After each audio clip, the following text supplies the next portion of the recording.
మనం సాధించుకోవడం జరిగింది. ఇవాళ కాంగ్రెస్ ప్రభుత్వం వచ్చినప్పటి నుంచి ఏం జరుగుతుంది? వచ్చినప్పటి నుంచి రేవంత్ రెడ్డి గారు ముఖ్యమంత్రి గారు ఏం మాట్లాడుతూ ఉన్నారంటే ఫస్ట్ తను మొదలు పెట్టడమే రాష్ట్ర అధికారిక చిహ్నం మారుస్తాను, ఆ చిహ్నంలోంచి చార్మినార్ తీసేస్తాను, ఆ చిహ్నంలోంచి కాకతీయ తోరణం తీసేస్తాను అనేటటువంటి అంశాలు మాట్లాడడం జరిగింది. మళ్ళీ ఏమైందో ఎవరు బుద్ధి చెప్పినరో పెద్దగా దాని జోలికి పోకుండా అది విరమించుకున్నట్టుగా అనిపించింది.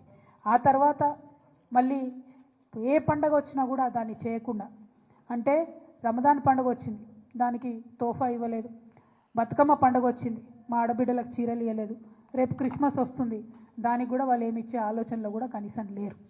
అదేవిధంగా మరిగా ప్రభుత్వ వేడుకల్లో పాడుతున్నటువంటి పాటలు చూస్తే నిజంగా కన్నీళ్ళు వచ్చేటటువంటి పరిస్థితి. మొన్న పెద్దపల్లిలో కానీ, అంతకుముందు వరంగల్లో కానీ, నిన్న సెక్రటేరియట్లో వాళ్ళు పెట్టుకున్న కార్యక్రమంలో కానీ మనకు సంబంధం లేని పాటలు, అసలు మన తెలంగాణ సమాజం ఆమోదించినటువంటి పాటలు. మరి అంతమంది తెలంగాణలో జానపద కళాకారులు ఉంటే ఒక్క కళాకారుడు కూడా మీకు పాట పాడడానికి దొరకలేదా?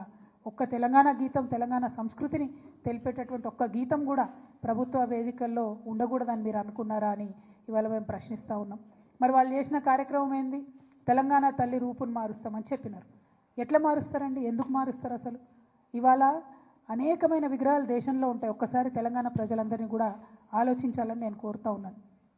గాంధీ గారి విగ్రహాలు పెట్టుకుంటాం మనం ఊరూరా. ఏం జీవం ఉందని పెట్టుకుంటామండి?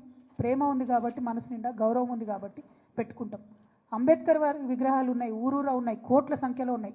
ఎందుకోసం పెట్టుకుంటాం? ఎవరన్నా జీవో ఇచ్చిరని పెట్టుకుంటామా? పూలే విగ్రహాలు ఉన్నాయి ఇవాళ, ఎందుకోసం అని పెట్టుకుంటాం? ప్రేమ ఉంది కాబట్టి, గౌరవం ఉంది కాబట్టి పెట్టుకుంటాం. అట్లనే సేవాలాల్ మహారాజ్ విగ్రహాలు పెట్టుకుంటాం. ఎందుకోసం పెట్టుకుంటాం? ఎవరన్నా జీవో ఇచ్చిరని పెట్టుకుంటామా? ఏదైనా ప్రభుత్వం ఆదేశించిందని పెట్టుకుంటామా? ఎందుకోసం అని పెట్టుకుంటాం? ఇవాళ సుభాష్ చంద్రబోస్ విగ్రహాలు ఉన్నాయి, దేశం కోసం ప్రాణాలు త్యాగం చేసిండు కాబట్టి ఆయన విగ్రహాలు ప్రజలు మనసారా కోరుకొని ఆకాంక్షించి పెట్టుకుంటారు. మరి శివాజీ విగ్రహాలు ఉన్నాయి ఇవాళ, చాలా పెద్ద ఎత్తున యువతంతా కూడా పెట్టుకుంటూ ఉంటారు కలిసి. ఎందుకోసం పెట్టుకుంటారు? ఎవరైనా జీవో ఇచ్చిరని పెట్టుకుంటారా? మరి తెలంగాణ తల్లి విగ్రహాలు కూడా వేల సంఖ్యలో ఉన్నాయి ఇవాళ, ప్రతి గ్రామంలో ఉన్నాయి, ప్రతి చోట ఉన్నాయి. కొన్ని పెద్ద గ్రామాలలో అయితే 2-3 ఉన్నాయి. ఎందుకోసం పెట్టుకున్నాం? అవి ఆనాడు ఉద్యమంలో మాకు స్ఫూర్తి నింపినటువంటి తల్లి కాబట్టి, అమ్మ కాబట్టి పెట్టుకున్నాం. ఇక భరతమాత విగ్రహాలు ఉన్నాయి, లేవా భరతమాత విగ్రహాలు? దానికి జీవో ఇచ్చిందా? కేంద్ర ప్రభుత్వం జీవో ఇచ్చిందా? జీవో ఇస్తేనే జీవో పరంగానే పెట్టుకున్నామా? లేదు కదా, దేశభక్తితో పెట్టుకుంటాం.